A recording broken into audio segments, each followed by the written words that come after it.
Namaste Saraswata Devi Gauravani Pracharane Nirvishesha Shunyavadi Paschatadesha Tarane Sri Krishna Chaitanya Prabhu Nityananda Sri Advaita Gadadhar Shivasri Gaur Bhaktarinda Hare Krishna Krishna Krishna Hare Hare Hare Rama Rama Rama Hare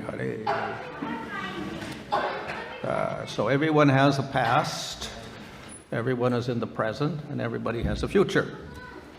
And some people suffer because of their past, some people are suffering now, and some people are fearing they're going to suffer in the future. On the other hand, some people have good experiences in the past, and maybe they're happy now, and they're expecting a good future. But generally it's a mixture. Everybody has a mixture of happiness and distress in this world. And this is described also by Krishna in Bhagavad Gita. There's no perfect happiness, and there's no complete distress. There's something in between. But we do worry about the distress. We don't like the distress. We don't like the pain. We don't like the sickness. We don't like the accident. We don't like the loss of money. We don't like the loss of job, whatever. So we suffer because of that. And that these things always happen. And so we have anxiety about that, what's going to happen in the future. Maybe I lose my money, lose my job, or whatever like this. So we've got lots of problems. So we're always worried about the future. So then we can look at our hand, and you'll find the little lines here. And you'll wonder which line is gonna, end in disaster or whatever like that. So they do have, some techniques. If the lines are broken, if the lines got little islands in them, not good, like this, and they can tell when you're going to get the disaster, when you get a health problem, etc., like this. Similarly, in astrology, you look at the planets. When you look at which planet is ruling at the moment, and you see where that is in your chart, whether it's strong or weak, and 8th house or 12th house or whatever like this, or 6th house or whatever, if it's a bad place, then you're going to have problems. So we find we have means of predicting to some extent our future. This is good in one sense, just like you go to the doctor, and you got a little pain, so you go to the doctor, then he gets x-ray or something and figures out what's wrong with you. Maybe it's serious, maybe it's not serious, but anyway, we go to the doctor because he can give us a diagnosis of some sort and maybe save our life in the future or whatever. So if we have this knowledge about the future, it's handy for us at least. But we should never think that these methods, whether it's astrology or medicine or reading your palm or whatever, it's going to solve all your problems. It gives us a little knowledge of the future, but it doesn't really solve all our problems. The real thing is, what are we going to do? We have to make some choices to change the situation. Of course, the doctor can tell you, okay, don't smoke, don't drink, or something like this, help you change your life like that. The astrologer, then he may tell you to go to worship Durga or Shiva or something to get rid of the bad planetary effects like that. Same with the astrologer or whatever. So we have various means to try to relieve ourselves of these sufferings in the world. But we should realize all of this is very temporary or patchwork. It doesn't really solve the problem. Why? Because yes, we can get healthy, but it's not good health forever. Everybody dies, and everybody's probably experienced, okay, parents are going to die, grandparents die, everybody dies. I will also die. So no matter how much we safeguard our life, sooner or later there's some disaster. For friends, for relatives, for mother, for father, for children, for ourselves. So this is the nature of the world. We cannot solve all the problems completely. When we realize that, this one step forward, we're progressing a little bit. But we do have to find an answer. Why are we suffering? How can I solve the problem permanently, not just temporarily or patchwork? So there is no science at the moment that can solve that problem. They may give promises for the future, but nobody's solved this problem up to date. They've been trying since time immemorial to become immortal, but that hasn't taken place. We know there's a story of the pot of nectar, and the demons and the devas just churned the milk ocean and got the nectar, and they're thinking, Amrita, I drink it, I become immortal. But it's not real immortality. No, it's not at all. They don't live forever, even if they drink that. It's false promise. However, the Vedic scriptures tell us that actually there is a way of surpassing birth and death, and sickness and old age and disease and rebirth, etc. There is a method of doing that. But it's not material. So you can't do it through medicine, you can't do it through pills, you can't do it through vaccines, whatever. You can't do it through your astrology or your palmistry or whatever. It's not going to work. This is a completely spiritual solution to the problem. How do we know this? We could speculate, but we'll never know the truth. Therefore, we have to have a leap of faith, and we have to have a belief in some scripture. So, this movement is based on scripture. So we take Bhagavad Gita and Srimad Bhagavatam as our authority, scripture. And nobody can really challenge this in India. Everybody knows it's a scripture. So we accept this as scripture, and then we take the statements, and with our leap of faith, we accept them. So the Bhagavad Gita is very interesting because in the very second chapter, the very first teaching solves most of the problems that we have: birth, death, old age, disease, sickness, etc. permanently, which nobody in the material world has come up with yet. So it's a very simple answer. And the answer is that actually, as long as you identify with the body, you're not going to solve the problem. When you understand you're not the body, and within you there is the eternal soul, an Atma, a Jiva, that never is born and never dies, then you can surpass death. Then you can surpass birth. You can get out of this material world completely. So this is the concept which is presented in Bhagavad Gita and other Vedic literatures. It's a very simple concept here, but the soul, not the body. The soul is eternal. So that's the philosophical aspect. And some people will get some relief when they get some rational basis for getting rid of their anxiety, etc. But it also has to have a practical application. How are we going to realize that I'm not the body, I'm the soul? We could say it, yes, but when it comes down to getting a pain in your body, then you're back to thinking you're the body again. So how do we actually realize all of this? Yeah, so we have a philosophy with, you're the soul, not the body. There's a Supreme Lord Krishna, and we're the servant of Krishna. So that's our philosophy. Good. But we do have to have a method of experiencing that, realizing that. Yeah? And when we do realize it, that's when our problems really get solved. Of course, if we get the philosophy, that's one step. But when we get the realization, that's a higher step. So, fortunately, the Vedas also provide that method. Actually, they give, if we look in Bhagavad Gita, Krishna gives many methods, which may be confusing. But there's a reason for giving many methods. And the reason is that he's speaking according to qualification. Different people are qualified for different things. Just like in school, you have elementary school, you have secondary school, then you get college, then you get graduate school. That's what we get. 4 different levels of qualification. And we can't expect the person in primary school to jump up to the graduate school. It doesn't work. He has to go through all the stages. So the Bhagavad Gita presents us different processes for advancement towards realizing we're not the body, we're the soul, and we're the eternal servant of Krishna. So the first step is called Karma Yoga, which in India generally is Dharma. That general concept of Dharma means follow the rules of and the principles of a Varnashram system as enunciated in the Dharma scriptures like Manu, Smriti, etc. And most people in India, they to some extent follow some of those rules, not all of them, but some of those rules.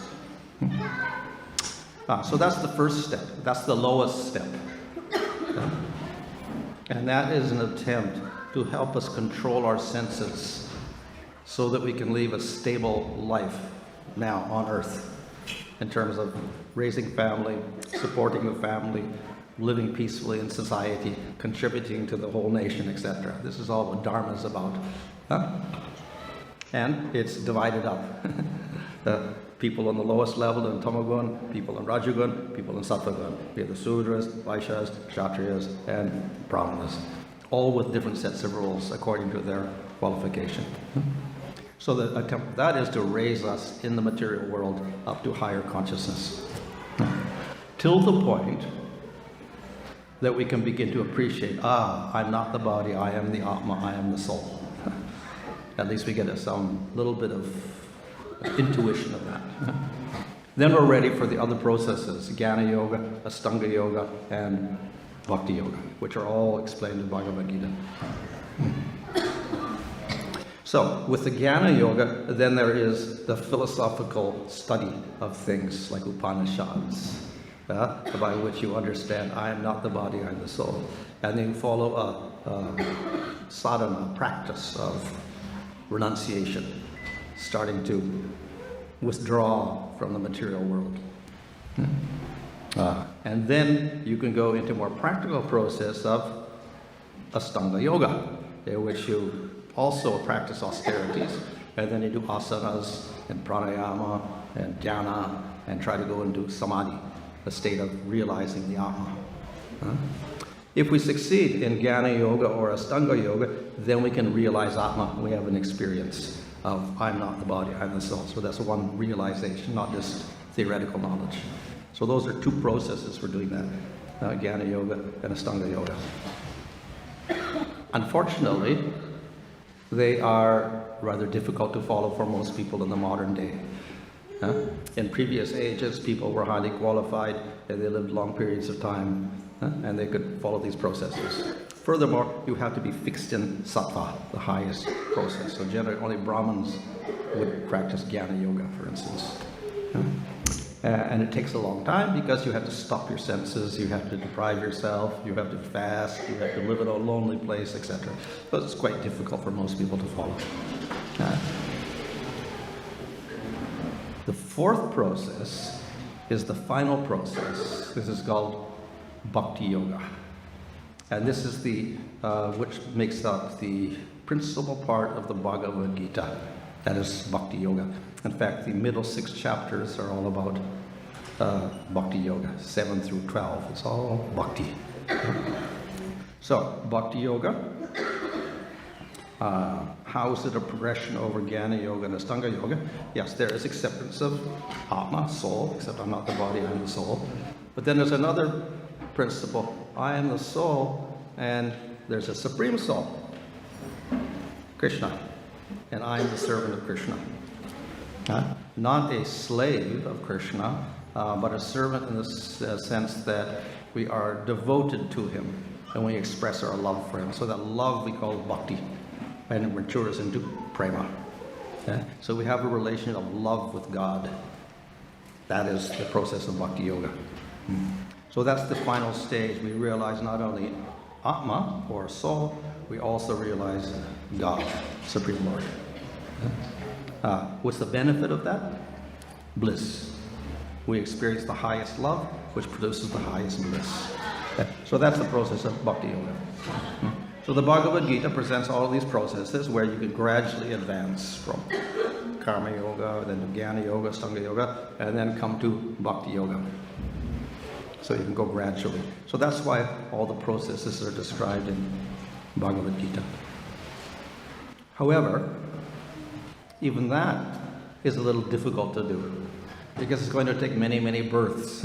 Even for the Jnani to progress takes many births. So even for Karma Yoga takes many births. So to go from Jnana Yoga, Ashtanga Yoga, Bhakti Yoga, that process is going to take many, many, many, many births.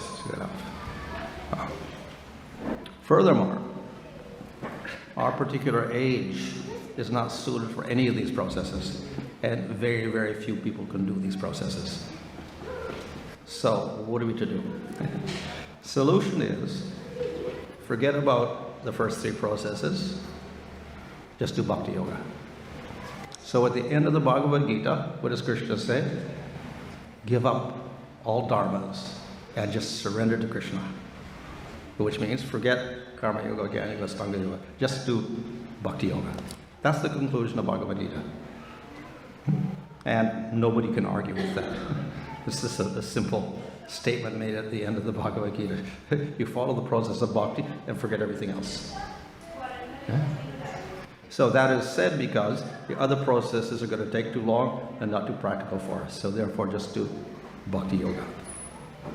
Now the only objection to that is, well, we do Bhakti Yoga, we're not qualified because it's the highest process. It's like going to PhD. When we're at elementary school, how can we jump up to PhD? So, Bhakti Yoga is very special. Yes, it's the PhD course, but it's backed by Krishna. He's the one that sponsors this. So his energy is in that Bhakti Yoga. And therefore, it doesn't require you to go all these other processes. It can take the person on the lowest level and put them up to the highest level by magic, so to speak. Sometimes we see the university gives an honorary degree to somebody, maybe not even graduated from university or anything, give him an honorary PhD. Of course, he may not have the knowledge, but hopefully he does. But so this is like Bhakti Yoga with Krishna behind it. He'll take people from the lowest level, and through the process of Bhakti Yoga, by his energy, he puts them on the top process without having to go through all of this. So that is why Bhakti is very special. It's open for everybody, and it's most powerful. And it can raise us from any position in this world up to the topmost position. Yeah? Which means that anybody can progress from the lowest position of suffering to the highest bliss. With no distinction of man, woman, country, varna, etc. Simply practice bhakti. That has become made a little easier. Even bhakti may look a little difficult for many people. How we get, so many ways we can do bhakti, deity worship, etc. Caitanya Mahaprabhu came 500 years ago, and he introduced a method called Nam Sankirtan, which means chanting the name of the Lord. In particular, chanting the name of Krishna. This is also called Yuga Dharma. So there are 4 yugas that rotate continually for 1,000 times in one day of Brahma. And we're now in a Kali Yuga, which lasts 400,000 years or so. And just the beginning. And each yuga has a particular spiritual process which is recommended for us. So in our Kali Yuga, then the process is Nam Sankirtan. That's the process we should follow. The majority of the people. As the main process. So this we call the Yuga Dharma, chanting the name of the Lord. So this is very special. It's a process of bhakti, but it's a special process of bhakti. Why? Because you don't need any qualification. And even if you do it accidentally, you get great results. So we have the story of Ajamil. He was a brahmana. He became very sinful. And then he married a prostitute. Then he had children. And finally he had one son when he was an old man. And he named the son Narayana. So that was his good fortune. He wasn't a devotee of the Lord. He didn't believe in Narayana or anything. He just named his son Narayana. And he continued to do his sinful activities. And then he died. And then the servants of Yamaraj came to get him because he had done so many sinful activities, killing, stealing, whatever. And they were going to drag him off to hell. And when they were about to do so, then the servants of Vishnu came and said, "You cannot touch him." And the Yamaduta said, "Why? We've seen he's done so many sinful activities, he deserves to get the punishment in hell." And the servants of Vishnu said, "No, yes, he's done these sinful activities, but he also chanted the name of Vishnu. And our master Vishnu says, anyone who chants the name of Vishnu, he is free from all those hellish reactions." And the servants of Yamaraja said, how is that possible? Well, how can that happen? And the servants of Vishnu said, well, that's what our master says. And your master, Yamaraj, is a servant of Vishnu also. So you have to follow his instructions. Anyone who chants the name even accidentally is free of all sinful reactions. Yamaraj cannot touch him. And so that was the effect of accidentally uttering the name Narayan, because he named his son Narayan. So that's just say Narayana, Krishna, etc. This is calling out the name of the Lord. This is what we call the name of the Lord. And we have Nama Sankirtan. So we chant the name of the Lord, usually in kirtan, singing, etc., as they've just done now. And it's most powerful spiritual method available in the universe, past, present, future. But it's only revealed in Kali Yuga. So Chaitanya Mahaprabhu has revealed this in our Kali Yuga, chanting of the name of the Lord. But Lord Chaitanya is also very special. He's not just an ordinary, regular Yuga avatar. Krishna also, who appeared 5,000 years, is not a regular avatar. According to Srimad Bhagavatam, Krishna is the source of all avatars. And Chaitanya Mahaprabhu is non-different from Krishna. So both of them are very special. So Lord Chaitanya is not just ordinary avatar, so he's also got some special Shakti in him, special power. So when he gives the name, it's just not the ordinary Nam Sankirtan, it's very special because it's imbued with Chaitanya Mahaprabhu's Shakti also. So this makes whatever Lord Chaitanya gives very, very special. So Lord Chaitanya, of course, chanted many names.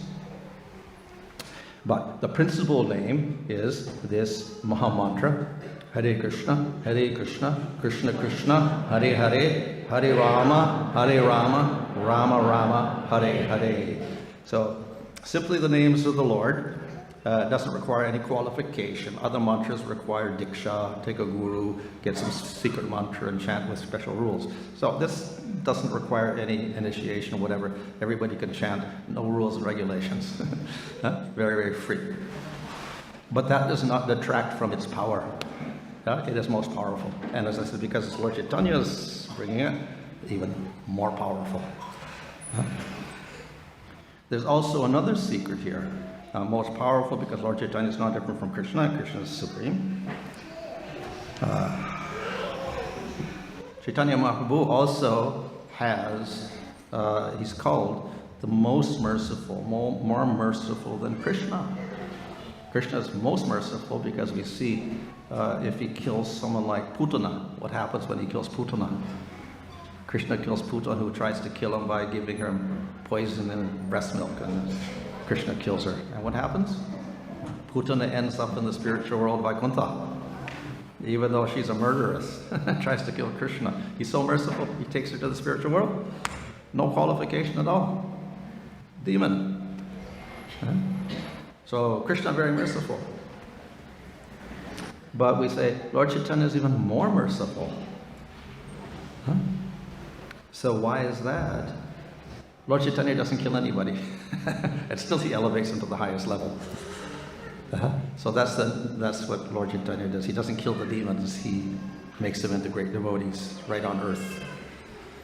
So even the lowest people can elevate. And how? Through Nam Sankirtan. But then there's another secret of Lord Chaitanya. So he presents, of course, Krishna's name, and he tells everybody, worship Krishna.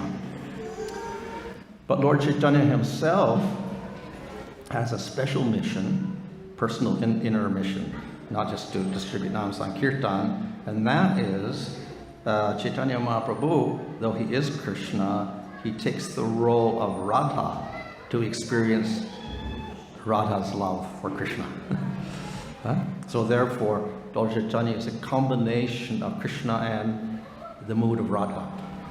And who is Radha? She's more merciful than Krishna also. We want to approach Krishna, we go through Radha. So Chaitanya Mahaprabhu is a combination of Radha and Krishna. So very powerful combination, therefore most merciful of all. So that is expressed by Chaitanya Mahaprabhu in the Harinam that he gives, the Mahamantra. So, not only Chaitanya Mahaprabhu gives us the name of Krishna, he also gives us the name of Radha. So when we chant Hare, this is standing for Hara, and Hara is Radha. So therefore we're chanting Radha's name as well as Krishna's name.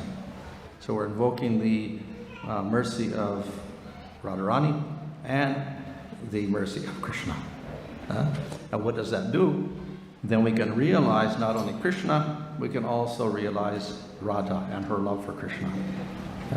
So Krishna is very rare, most blissful, but Krishna is most blissful with his devotees, and he's supremely blissful with the highest devotee, who is Radha. So Radha and Krishna represent the highest possible bliss in the spiritual world. And that love is what Lord Chaitanya brings and offers us in the material world by chanting Hare Krishna.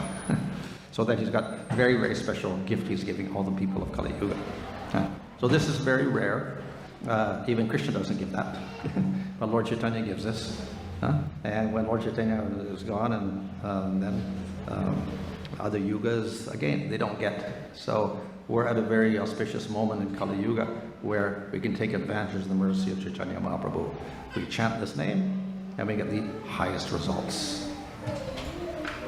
So if we get the highest results, that is Krsna Prema, Radha Krishna Prema, highest bliss possible in the spiritual world, which is eternal, then all of these problems of the material world, they disappear. When we get the higher principle, all the things are adjusted in the material world. So this is the solution to our problems in the present day. Everybody is worried, everybody's suffering, there's anxiety, and everybody's confused. So we should get a clear idea what our goal in life is, and through the Bhagavad Gita, and then apply the method that is given to us. That is, surrender to Krishna, forget all the other dharmas, and follow the order of Lord Chaitanya to do Nam Sankirtan. And through this we get the highest perfection of life. So this is the solution to all of our problems here. Okay. Any question then? Thank you, Maharaj, for the lecture. I have two questions. First is, you just mentioned that Bhakti doesn't have any qualifications. Yeah. Without any pre-qualifications. What is the correct understanding of the verse, Isham tu antagatam papam, jananam punya karmana? It says that when the paps are destroyed, then you can do bhajan data. Yeah. What is the correct understanding? Yeah. There are several ways of interpreting that. One interpretation is that the punya karma refers to Agyata Sukriti, which means previous activities of bhakti, because that's the best punya. So we can say that bhakti is also a type of punya, but it's a very transcendental punya compared to the other punyas. Sometimes we say that chanting the holy name is the best punya, because whatever you can get from doing pious activities in this world, or whatever you can get from bhakti, but you get more from bhakti.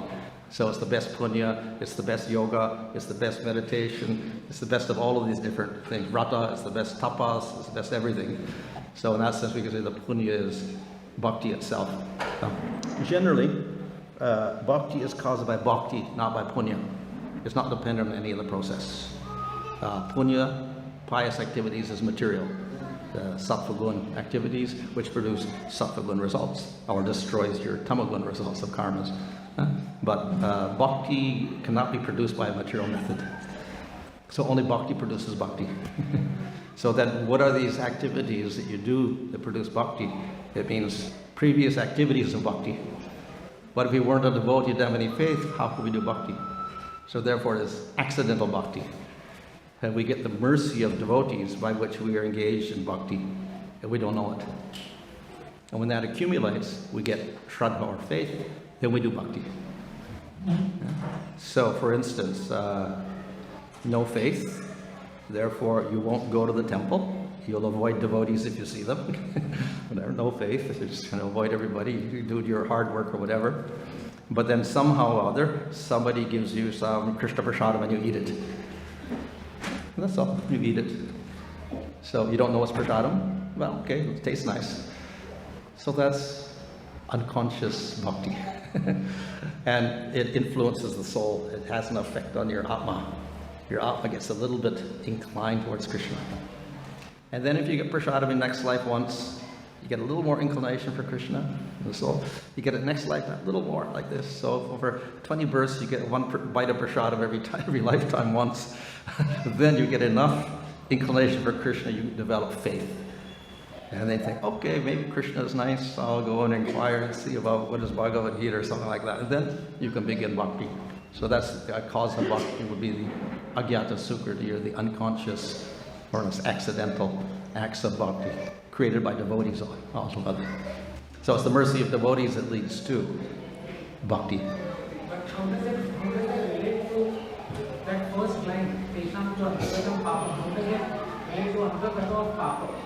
Well, the punya karmas is it will destroy all of your papas, yeah? Yeah? So, the process, as I said, when Ajubil simply chanted the name once, all of his karma is gone, all of his sins are gone. So even if you have unconsciously hearing name of Krishna, your sins go.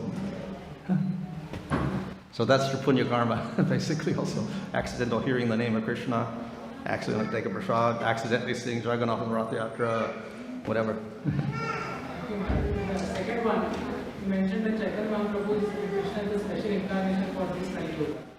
Yesterday you mentioned that Krishna is usually called as Tri Yuga. So in the first three yugas he always appears as himself, but only in this yuga he appears as himself, but in other Kali Yuga cycles he appears as... Well, yeah. Usually he appears, he is the Supreme Lord, he's called Tri Yuga. So in Satya Yuga, Treta Yuga, Dwarpa Yuga, he is actually a form of the Supreme Lord called a Yuga Avatar.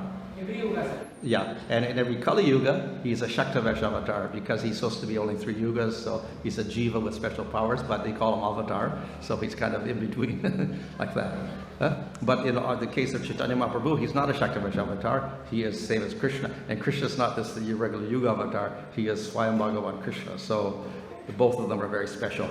But because he's only supposed to be Tri Yuga, Lord Chaitanya also hides his powers and acts like a devotee of the Lord. So he's Bhakta Avatar, he's called Bhakta Avatar. So the Lord comes as a devotee of the Lord instead of proclaiming himself as the Lord. But the Krishna that came 5,000 years ago was the actual Krishna, right? He was in this yuga cycle, he's not the Shaktavesh avatar, he's the actual avatar, right? So from this yuga cycle... Yeah. Well, the Dwarpa and Satya, Treta, Dwarpa, they're not Shaktavesh avatars. Only the Kali Yuga, because he's Tri Yuga.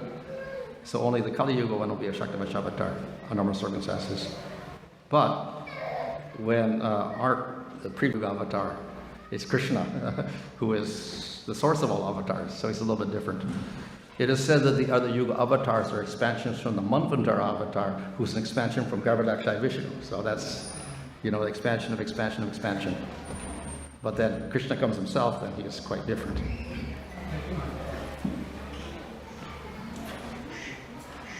Mm-hmm. I have something to add to the when Krishna is Krishna. She was actually serving Krishna in a way by giving them.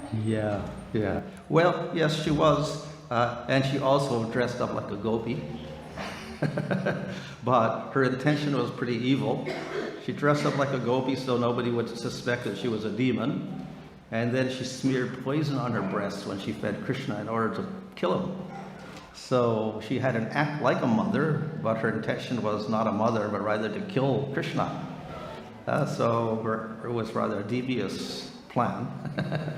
But Krishna did not look at the wicked part of her nature, which is to try to kill Krishna by devious means. Then he said, okay, she dressed up like a gopi, that's nice. Gopis are nice. She dressed up like a gopi, so that's the good part. So then he was merciful to her and liberated her from the material world and gave her a body in the spiritual world, like a nurse. She could be a nurse in the spiritual world. But her act was actually not devotional at all. It was to kill Krishna. So that's why she's called a demon. Maharaj, Maharaj, you unfavorable situations come in our life. So does it happen because of our bad karma, or I have heard when we start doing bhakti, it doesn't affect us. So does it because of our bad karma, our previous life karma, or Krishna intervenes? How are we getting all the bad reactions when we're practicing bhakti? Is it bad karma or is it Krishna's arrangement? Well, we can never tell what it is, but obviously it can be a combination of these. Now, generally, of course, if you do bhakti, your karmas get destroyed. That's Arjun's karmas got all destroyed. But 2 points here. One is that if we have committed some offenses previously, the effect of destroying our karmas is not so quick. So we'll still have some karmas left over. In other words, Ajamil had committed aparadhas. He would not have got rid of all of his things. And Yamaraj would have got him a little bit and punished him a little bit at least. But he had no aparadhas. Therefore, all of his sins gone like that. So if we have aparadhas behind us, then the destruction of the karmas is only gradual. So we'll experience some suffering, but not as much suffering as we would if we had no bhakti at all. But Maharaj, how do we understand that when Krishna is interfering in our life and taking us closer to Him, towards the bhakti, or is it the suffering? Or, like, how should we understand? Is it a Krishna signal or is it? Yeah. Well, if we say, well, it's all Krishna's fault, he's punishing me for something else, then it's not reflecting good on Krishna. So better we just think, oh, it's my karma. I'm responsible for this because we're responsible for our karmas, so I should just bear it. But if we take that attitude, Krishna's very merciful to us, and he gives us more mercy. So in other words, we tolerate whatever, we don't know the reason why it's there, whatever, like the karma or aparadha or whatever, we don't know, but we tolerate it and we say this, I'm responsible for this, but I will continue my bhakti, I will continue to serve the Lord in spite of whatever I've done. And then Krishna is very happy with that and he gives mercy.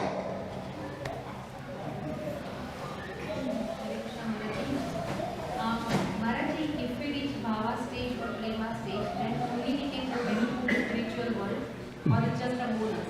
Do we what? If we reach Bhava stage Yeah. or Prema stage, then only we can go back to spiritual world, or Yeah. it's just the bonus, like if Yeah. we reach or take Bhava stage or Yeah. Prema stage. Well, the general principle is you cannot go to the spiritual world unless you have prema. That's the pure state. Bhava is a preliminary state, it's not absolutely pure. So you cannot go in that state to the spiritual world. Now, of course, if you are on bhava, Krishna can make an exception and take you to the spiritual world, but then he'll remove all your remaining impurities and then you'll get prema there when you get there. But generally, you can't go with any impurities, sattva, raja, tamas, karmas, material desires, etc. Have zero of those things in the spiritual world. So therefore, you have qualifications, generally prema, and then we can get there. Even bhava, you have to get to prema first, then you can go. So in Bhagavad Gita, Krishna has said that if you can chant my name or if you can remember me at the time of death, you definitely come to my abode. Yeah. So only those who are in Prema stage are only able to remember Krishna's name. Yeah. Well, that's a general statement. He doesn't say immediately also.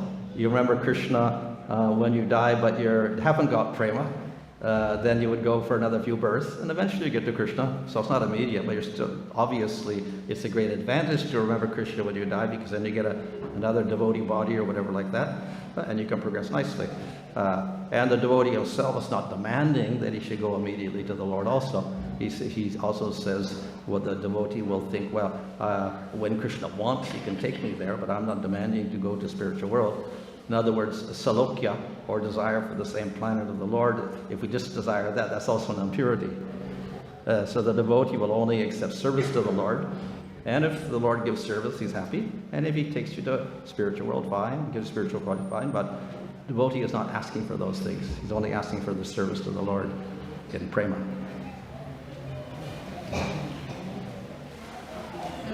And the case is also there that maybe a devotee's in prema, then suddenly he dies in an accident, he doesn't think anything, he just suddenly dies. What happens?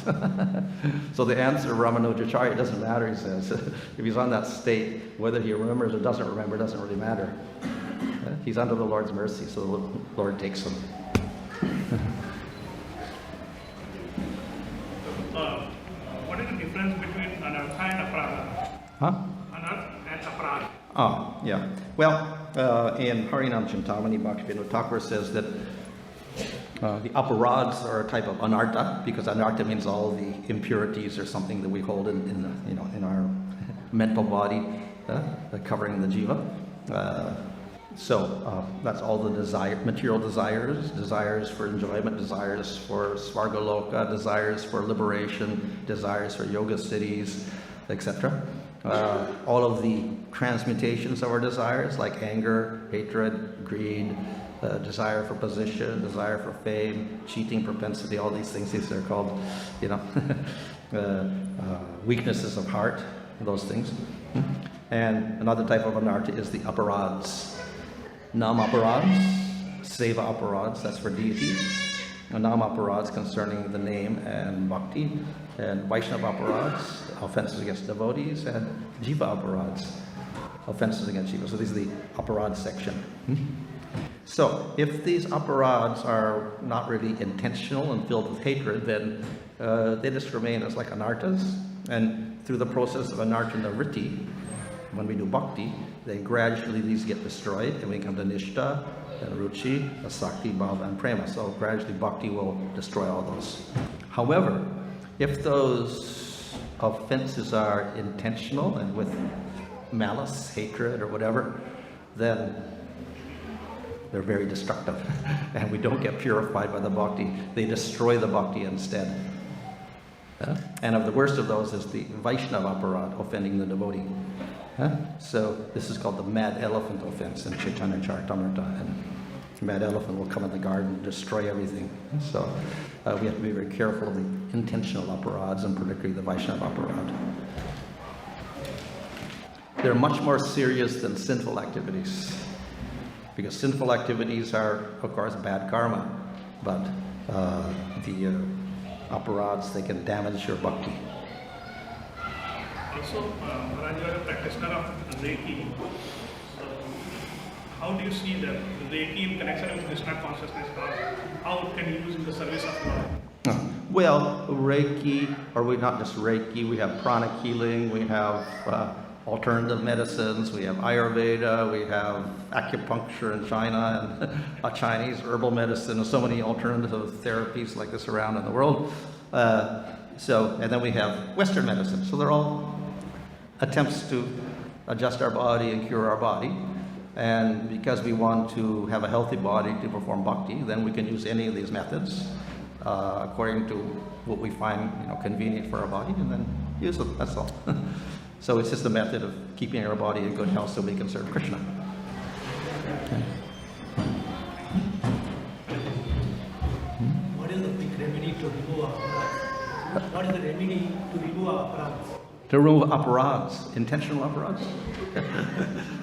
Unconscious aparadhs are removed by knowledge, so we recite the 10 aparadhs every day, so we remember, okay, I'm not going to do any of these aparadhs. So mainly the devotees will not be committing intentional aparadhs in most cases, or unintentional. So if we commit the intentional ones, somehow we get carried away with anger and ignorance against devotees, etc., or whatever, then it's very damaging, and gradually our taste for bhakti decreases. So we have to remedy that. So in the case of course, in Harinam Chintamani, Bhaktivinoda Thakur gives a remedy for each of the 10 aparadhs, and nam aparadhs, what to do in each case. The most serious one, of course, is the Vaishnava aparadh. So for that, he says that you have to go to the person that you have offended, and you have to apologize and be repentant, and follow his instructions like that. So that's the basic remedy. And if you don't do that, the effect of the aparadh gets worse. Ajamla's accidental blessing was an aparadhi, was the previous design of somebody on an execution of rule book. Of? Rule book. Well, there was no history of why. He simply named his son Narayana, so it's not explained why he named his son Narayana, but he probably heard the name, so he said, your name is Narayana. And then immediately all of his karma is destroyed. So it's, it's not, something that he did consciously. It's the design of somebody What? to get them the blessing. No, it's the very nature of the name as empowered by Krishna to destroy all your karmas simply by uttering the name once. That's not that anybody makes it happen, it's Krishna's arrangement. Is it based on some sastric Yeah, evidence? Or yeah, Bhagavatam. Yeah, right there in the Bhagavatam, it says you chanted the name once, karma's gone. And then we'll look at the Padma Purana also and many other scriptures. It will say that even chanting the name once will destroy all your karmas. So Did it's, it offset all these aparatas? he didn't have any aparads, only sins. Sins and aparads different. What is the difference? Aparads are against devotees, Krishna, and the process of bhakti. Sins are against just general living entities, lying, cheating, whatever like that, but not against devotees. So lots of those he had, lots of sinful activity. Aparads or not? There was no aparads, so he got anything. Yeah, yeah, He had only sins. only sins. Yeah. Prabhu, what is more appropriate and important, faith or Bhakti Yoga? Well, faith is the qualification for bhakti, so very necessary. We don't have faith, we cannot practice bhakti. So it's very, very necessary. That faith, of course, means faith in bhakti scriptures, and a willingness to follow the instructions of the bhakti scriptures. That's what faith means. So it's very necessary, in other words. That qualification is there, and once we practice bhakti, then that faith deepens and deepens and deepens, and becomes very strong, and it's very favorable for our development of bhakti. So we can include it kind of within bhakti, but actually we separate it because it's a qualification for bhakti. But it's intrinsically related to bhakti. Maharaj, we always heard like happiness from material things does not last long. But what about Kirtan? Kirtan is a spiritual thing. But after as soon as we come out from the Kirtan, we don't say happiness. Kirtan is temporary happiness also. Well, in our conditioned state, then yes, because our bhakti also we're getting, we can say, transient effects. Sometimes we get nice effect from the kirtan or from hearing or whatever like that, and then when we go away, then it disappears, whatever. So that's the case in the material world where we're not on a higher level. The higher you go, the more permanent it becomes. And if you get to the prema level, the bliss of kirtan never stops. Even if they stop the kirtan, it goes on. Internally it's going on. Because you're part of the spiritual world at that time, and the kirtan is going on there eternally. So everything is eternal in the spiritual world. But because we're coming out of the conditioned world, then we get interrupted in all of our actions. So in other words, we can't do continuous kirtan. We cannot continuously think of Krishna. We cannot continually hear. Everything is interrupted. But that's not the fault of the process. It's the fault of our material anarthas and whatever interrupting us. How other planets can affect our life? Planets? How other planets can affect our life? Well, one way of looking at it is not that they affect your life, they merely indicate what's going wrong in your life. So it's like indications, like signs or whatever like that. So in other words, we can take astrology as the science of interpreting what karmas you're going to get by looking at planets. Not that they're causing anything, but just they're symptomatic of a certain pattern of karma in your life. That's all. So there's a way of interpreting karmas, that's all. Rather than saying they are directly zapping some energy from Jupiter or Uranus or something so far away, which the scientists say is ridiculous. How can the planets, electromagnetic energy reach us that far away? It doesn't happen. So not like that, but just that they are, indicators. So we just read the indications, then we pick up what your karmas are. But the other thing is that though it may look real strange, how come planets influence from so far away? In quantum physics, they say that a leaf falling on one side of the universe is related to a particle on the other side of the universe. So it can affect a particle across the universe instantaneously. That's quantum physics. So everything is related to everything ultimately in the material world according to quantum physics. So therefore, you can take one little portion of reality, and out of that you could read other parts of reality. So we take one little portion of reality, the planet's arrangement at your birth, and from that we can read your karma of your life. It's another way of looking at it. And there's other ways you can do it also, not just that. In China, they had a method of looking at the plum blossoms falling off the tree in the springtime, and they would give you an interpretation of that, what that meant. So that's another way to do it. Another people they look at the bumps on your head or something. From that they can tell so many things or whatever. So there's many ways you can do it. In South India, Kerala, they take the shells, I think, and they throw them on the board, and then they interpret things on the board like that. They'll give you a future from that. Ask a question, get an answer just by throwing the seashells in a certain pattern. So we can take any part of reality and we have a method we can interpret that.